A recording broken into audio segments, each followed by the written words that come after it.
applies when a decimal is absent. We apply the Pacific rule when a decimal is present. Now we start counting from the Pacific Ocean, or the right side, the left side of the number. So we count from the Pacific Ocean side, or the left side of the number. Skip over any zeros as we did before. And once you come to a non-zero digit, then you count every single digit all the way till you get to the end of the number. So this particular measurement of 0.00250 contains 3 sig figs, according to the Pacific rule. And now it's time to practice the Pacific rule. So all 6 of these measurements contain a decimal point. We'll start counting from the Pacific Ocean, or the left side of the number. 200 with a decimal point at the end implies you have confidence out to the ones place. That measurement has 3 sig figs. 200.0, again, because you're counting from the Pacific Ocean side, the first number you come to is a 2, and from that point forward, everything counts. So 4 sig figs for that measurement.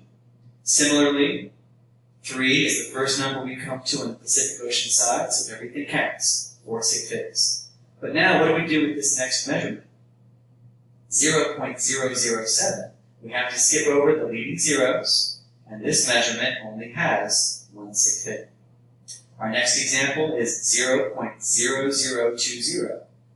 Once we get to the 2, everything counts from that point forward. That measurement has 2 sig figs. And then finally, the first number we come to on the Pacific Ocean side is a 1. So therefore, it doesn't matter. Everything counts from that point forward.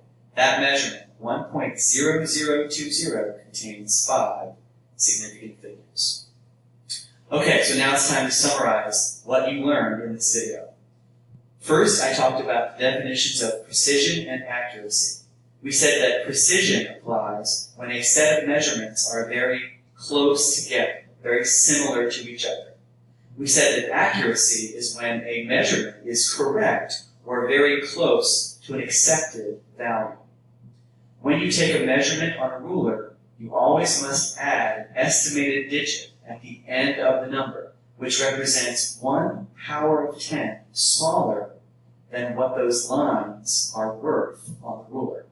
And in some cases, when a measurement happens to fall exactly on the line, then you would add a 0 in the appropriate place as far as the decimal is concerned.